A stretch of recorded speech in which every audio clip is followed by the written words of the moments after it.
Magandang gabi. Ngayon ay April 21, 2014. Ito po ang aking i-share. Pero mag-pray muna po tayo. Panginoon Diyos, bilang nagsisimula tayo sa paglalakbay na ito, na pagmuni-muni at pagnilay-linay, kami ay lumalapit sa iyo ng may mga pusong mapagkumbaba, humihiling ng iyong gabay at karunungan. Buksan mo ang aming mga isipan upang maunawaan ang mga aral na nasasaad sa mga kwentong na nakaraan, at huwawin mo ang aming mga puso upang tanggapin ang iyong katotohanan. Bigyan mo kami ng kahusayan sa pagkilala ng mga Diyos-Diyosan na nagiging sagabal sa aming ugnayan sa iyo, sa katigasan ng ulo na nagpapabulag sa amin sa iyong kalooban, at sa pagnanais na mapasang-ayon sa tao kaysa sa pagiging tapat sa iyo. Naway liwanagin ng iyong banal na espiritu ang aming landas habang sinisiyasat namin ang mga pagkakatulad sa pagitan ng mga hamon na hinaharap ng mga Israelita at ng mga Kristiyanong kasalukuyang pahintulutan ang iyong panahon na pag-aralan at pagninilay-nilay na ito na lumalapit sa iyo. Baguhin ang aming mga puso at gawin muli ang aming pangako na sumunod ng buong pagsunod at pananampalataya. Sa pangalan ni Jesus, aming dasal. Amen.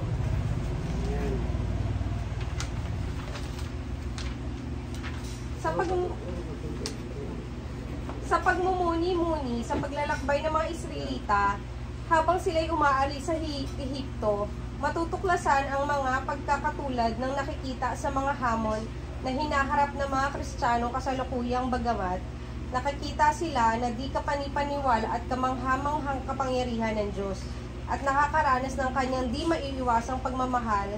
Pareho noon at ngayon, tayo ay nakakaranas ng parehong mga pagsubok, pagsamba sa mga Diyos-Diyosan, katigasan ng ulo at mga kahiligang magpahalaga sa pag-aproba ng tao kaysa pagsunod sa Diyos. Sa buong kasaysayan, ang tukso na humingi sa pagpapatunay na mula sa iba kaysa sa Diyos ay palaging isang matibay na pakikipagbaka. Sa panahon ni Jesus, ang mga relihiyosong pinuno ay kilala sa kanilang pagkukunwari, na gumagawa ng mga gawa na kilala sa kanilang ng mga kabanal-balaran para sa pampublikong pagpupuri, samantalang winawalang bahala ang mga mas mahahalagang bagay ng katarungan at awa. Mateo 23.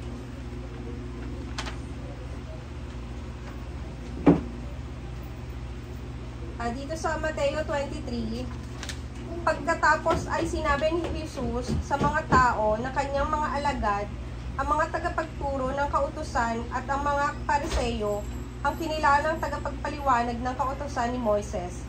Kaya't gawin ninyo ang itinuro nila at sundin ang kanilang iniutos. Ngunit huwag ninyong tularan ang kanilang ginagawa, sapagkat hindi nila isinasagawa ang kanilang ipinapangaral. Nagpapataw sila ng mabibigat na pasanin sa mga tao, ngunit ni daliri ay ayaw nilang igalaw upang tumulong sa pagpasan ng mga iyon. Pawag kapakitang tao ang kanilang mga gawa. Nilalaparan nila ang mga lalagyan at talata sa kanilang noo at braso at hinahabaan ang palawit sa laylayan ng kanilang mga damit. Ang nais nila ay ang mga umupong pandangal sa mga handaan at mga pangunahing upuan na sinagoga. Gustong-gusto nilang binabati sila ng mga palengke at tawaging guro. Ngunit huwag kayong mapatawag sa guro, sapagkat iisa ang inyong guro at kayo'y lahat ay magkakapatid. Huwag ninyong tawaging ama ang sinumang tao sa lupa, sapagkat iisa ang inyong ama, ang ama na nasa langit. Huwag kayong patawag sa tagapagturo, sapagkat iisa ang inyong tagapagturo, ang Kristo, ang pinakadakila sa inyo at magiging lingkod ninyo. Ang nagmamataas ay ibababa at ang mga nagpapakumbaba ay itataas. Kahabag-habag kayo ang mga tagapagturo at ng kautusan ng mga Pariseyo. Mga mapagkunwari, hinahadlangan ninyo ang mga tao upang hindi sila makapasok sa harian ng langit. Hindi na nga kayo pumasok, hinahadlangan pa ninyo ang mga nais pumasok. Kahabag-habag kayo, mga tagapagturo ng kautusan ng mga Pariseyo, Mga pagkunwari, inuubos ninyo ang kabuhayan ng mga biyuda at mga idinadahilan ninyo ang pagdarasal ng mahahaba. Dahil dito, lalo pang bibigat ang parusa sa inyo. Kahabag-habag kayo, mga tagapagturo ng kautosan ng Pariseo, mga mapagkunwari, at mga pagkunwari at nilalakbay ninyo ang karagatan na ginagalugad ang buong daigdig. Makahikayat lamang kayo ng kahit isang hintil sa pananampalatayang Hudyo. Ngunit kapag ito'y nahikayat na, ginagawa ninyo siyang masahol pa at lalong dapat parusahan sa impyerno kaysa sa inyo. Kahabag-habag kayo, mga bulag at taga-akay. Itinuturo ninyo na kung gagamitin ninyo man ang templo ng panunumpa, walang halaga ito. Ngunit kung ang gagamitin niya sa panunumpa ay ang ginto ng templo, dapat ninyong tuparin ang kanyang sumpa. Mga bulag, mga hangal, alin ba ang mas mahalaga? Ang ginto o ang templong nagpapabanal sa ginto? Sinasabi rin dito na kung gagamitin ninyo man ang dambana sa panunumpa, walang halaga ito. Ngunit kung ang gagamitin niya ay ang handog na nasa dambana, dapat niyang tuparin ang kanyang sumpa. Mga bulag, alin ba ang mas mahalaga? Ang handog o ang dambana na nagpapabanal sa handog? Kaya nga kapag nanumpa ang sino man na saksi, ang dambana ginagawa niyang saksi, ito ay ang lahat ng handog dito. Kapag nanumpa ang sino man na saksi ninyo, ang templo ay ginagawa niyang saksi, ito ang Diyos na nasa templo. At kapag nanumpa ang sino man na saksi niya ang langit, ginagawa niya saksi ang trono ng Diyos at ang Diyos na nakaupo doon. Kahabag-habag kayo, mga tagapagturo at ng kautosan at ng mga Pariseo, mga mapagkunwari, nagbibigay kayo ng ika-10 bahagi ng maliit na halaga tulad ng yerba buena, ruda at linga. Ngunit kinaligtaan naman ninyo isagawa ang mas mahalagang turo ng kautosan, ang katarungan, ang pagpapahabag at ang katapatan. Dapat ninyong gawin ang mga ito nang hindi kinaliligtaan ang ibang utos. Mga bulag ng taga-akay, sinasala ninyo ang kulisap sa inyong inumin, ngunit nilulunok naman ninyo ang kamelyo. Kahabag-habag kayo, mga tagapagturo ng kautosan ng mga Pariseo, mga mapagkunwari, nililinis ninyo ang labas ng tasa at pinggan. Ngunit ang mga iyon ay puno ng kasakiman at pagiging makasarili. Bulag na Pariseo, linisin mo muna ang nasa loob ng tasa at pinggan at magiging malinis din ang labas nito. Ang kahabag-habag kayo, mga tagapagturo ng kautosan at ng mga Pariseo, mga mapagkunwari, ang katulad ninyong mga libangan, pinapaputi, magaganda sa labas, ngunit ang loob ay bulok at puno ng kalansay. Ganyan-ganyan kayo sa paningin ng tao ay mabubuti, ngunit ang totoo ay punong-puno kayo ng pagkukunwari at kasamaan. Kahabag-habag kayo, mga tagapagturo ng kautosan at mga Pariseo, mga mapagkunwari, nagpapagawa kayo ng libangan para sa mga propeta at pinapaganda ang mga puntod ng mga taong nahumay ng matuwid. Sinasabi pa ninyo, kung kami sanay nabuhay sa kapanahunan ng aming mga ninuno, hindi kami makikiisa sa pagpatay ng mga propeta. Sa sinasabi ninyong iyan, inaamin ninyong kayo'y mga anak ng mga pumaslang sa mga propeta. Sige, tapusin ninyo at ang sinimula ng inyong mga ninuno. Mga ahas, lahi ng mga ulupong, hindi kayo makaka-iwas sa mga namaparusahan sa impyerno. Kaya nga magsusugo ako sa inyo ng mga propeta, mga matatalinong tao at mga tagapagturo. Papatayin ninyo ang ilan sa kanila at ang iba'y ipapako sa krus. Ang iba'y hahagupitin ninyo ng inyong mga sinagoga at uusigin sa bayan-bayan. Kaya nga paparusahan kayo dahil sa pagkamatay ng lahat ng taong pinatay ng walang sala. Magmula kay Abel hanggang kay Zacarias na anak ni Barakias, pinaslang ninyo si Zacarias sa pagitan ng templo at ng dambana subugan ng mga handog. Tandaan ninyo, ang parusa sa lahat ng mga pagpatay ng iyon ay babagsak sa salinlahing ito.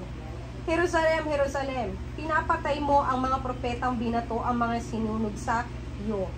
Ilang ulit kong sinikap na kukupin ang iyong mga anak kung paano tinitipon ng mga isang inahin ang kanyang mga sisiw sa ilalim ng kanyang mga pakpak. Ngunit ayaw ninyo, kaya't ang inyong templo ay iiwan ng lubusang pinabayaan. Sinasabi ko sa inyo, Hindi na ninyo ako makikita hanggang dumating ang oras na sabihin ninyong pinagpala ang dumating sa pangalan ng Panginoon. Ang kanilang mga pagnanais para sa pag-aproba o ang pagsang-ayon ng mga tao ay naglalayo sa kanilang debosyon ng Diyos. Humantong ang espiritual na kawalan at moral sa pagkalugi, kaya sinasabi ni Jesus sa kanila, para kayong mga nitso na maganda sa labas subalit sa loob puno ng kalansay.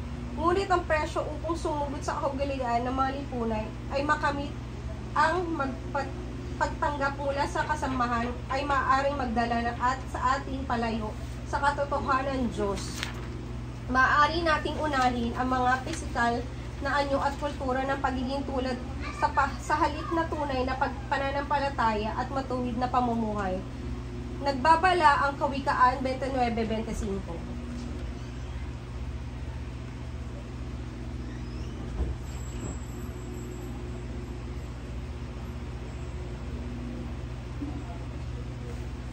Huwag mong ikabahala ang mga sinasabi ng iba, magtiwala ka kay Yahweh at mapapanatag ka. Laban sa silo ng paghahanap ng pag-aproba ng tao, pagbibigay diin sa siguradad na matatagpuan sa pagtitiwala sa Panginoon ng buong puso. Gayunpaman, tulad ng mga relihiyosong pinuno noon, maaari tayong mabiktima sa kahalagahan ng pagkilala at palakpak ng mga taong mabiktima sa kahalagahan ng sa ang tao ay isinatabi ang pagsang-ayon sa tunay na mahalaga ang sa Diyos. Ang paglabag ng mga Israelita sa mga mabibigat na kahinatnan, bagamat nagbabala sa Diyos na paulit-ulit na mga pasensyang pagtunay, ang kanilang pagsuway ay humantong sa mga pagkukulang ng mga pagpapala at mahabang paghihirap, ang kanilang pagtanggi sa pagtiwala at sumunod na Diyos at ay resulta ng kanilang paglalakbay sa disyerto ng 40 taon, na kung saan marami ang naman lang at hindi man lang nakakita ng lupang pangako. Gayon din, ang pagsuway ng mga utos ng Diyos ay nagdudulot ng mabibigat na panganib sa mga modernong Kristiyano. Kapag pinili natin sundin ang sarili nating paraan, sa halip na sundin ang ang landas ng Diyos, binubuksan natin ang ating mga sarili sa espiritual na emosyon at maging physical na pinsala. Nagbabala ang Kawikaan 13:13. Ang taong tumanggi sa turo at utos ng kanya ay mapapahamak, ngunit ang sumunod dito ay gagantimpalaan. Ang nagtataksil na salita ay nagdadala ng kaluguran sa kanyang sarili, ngunit siya ay natatakot sa utos at magiging marapat na sa gantimpala.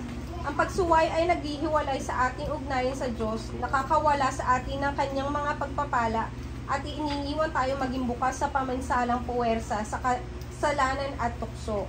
Sa pagsiyasat ng mga pagkakatulad sa pagitan ng paglalakbay ng mga Israelita mula sa Ehipto at ang mga hamon na hinaharap ng mga modernong Kristiyano, tayo ay hinaharap sa isang matinong katotohanan. Bagamat ang panahon ay nagdaan at umusbong ang sibilisasyon, ang puso ng tao ay nananatiling hindi magbabago. Madaling magtawid sa parehong mga panganib ng mga pagsamba ng Diyos-Diyosan, katigasan ng ulo at sa paghahanap sa pagsang-ayon ng tao kaysa sa Diyos. Gayunpaman, sa gitna ng mga hamong ito, may pag-asa pa. Kapag talikod natin sa mga ayaw ng Diyos at maingat tayong susunod sa kanyang kalooban at sa pagsisikap ng hanapin ang kanyang pagsang-ayon sa lahat ng bagay, maaari nating maranasan ang masaganang buhay at mga pagpapala na ipinangako niya sa mga lumalakad ng mga may pagsunod sa pananampalataya sa Kanya. Diyos naming Ama, samantalang aming tinatapos ang ating panahon ng pagninilay-nilay, itinataas namin ang aming puso at pasasalamat para sa mga mauunawaan ng mga katotohanan ng mga ipanakita. Salamat sa pag-uusap sa aming sa pamamagitan ng iyong salita at sa pagpapala sa amin sa iyong di maiwasang pagmamahal at pagiging tapat. Naway ang mga aral na natutunan mula sa paglalakbay ng mga Israelita ay magsilbing tanglaw, patnubay sa ating gitna ng disyerto sa buhay. Tulungan mo kami na iwaksi ang mga Diyos-Diyosan na humihila sa amin tusukin ang aming mga matigas na puso at hanapin ang iyong pagsang-ayon sa lahat ng bagay. Palakasin mo kami na lumakad ng may pagsunod at pananampalataya. Ibigay mo sa amin ang magtitiwala sa iyong mga pangako at umaasa sa iyong lakas, naway ang iyong pangalan ay kalwalhatian sa lahat ng aming ginagawa. Ngayon ang pagpakailaman sa pangalan ni Jesus ang aming Panginoon tagapagligtas. Aming dasal. Amen. Thank you po. Yun lang po. Thank you.